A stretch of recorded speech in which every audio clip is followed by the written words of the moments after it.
ಒಂದು ಜೀವಿನ ಇನ್ನೊಂದು ಜೀವಿ ಸಾಯಿಸೋದು ತಪ್ಪಲ್ಲ, ಅದೇ ನೇಚರ್. ಅದಕ್ಕೆ ದೇವರು ಒಂದು ಜೀವಿಗೆ ಇನ್ನೊಂದು ಜೀವಿನ ಆಹಾರವಾಗಿ ಸೃಷ್ಟಿ ಮಾಡಿದಾನೆ.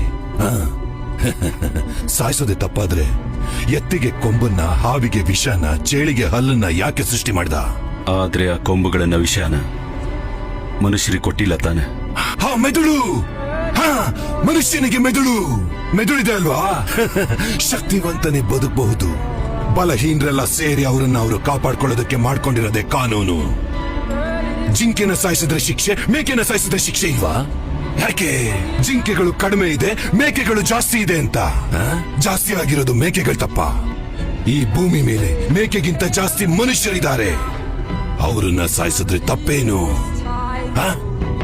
ಲಕ್ಷ ವರ್ಷದ ಹಿಂದೆ ಒಬ್ಬನನ್ನ ಸಾಯಿಸಿ ಅವನ ಹೆಂಡತಿನ ಎತ್ಕೊಂಡು ಹೋದ್ರು ಅಂತ ಉಳಿದವರೆಲ್ಲ ಗುಹೆಗೋಗಿ ಬಚ್ಚಿಟ್ಕೊಂಡ್ರು. ಗುಹೆಗೋಗಿ ಹಿಡಿದ್ರು ಅಂತ ಬಾಗಿಲುಗಳು ಬಂತು. ಬಾಗಿಲ್ನ ಹೊಡಿತಾರೆ ಅಂತ ಬೀಗಗಳು ಬಂತು.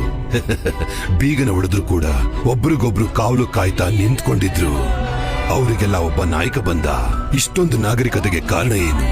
ಭಯ.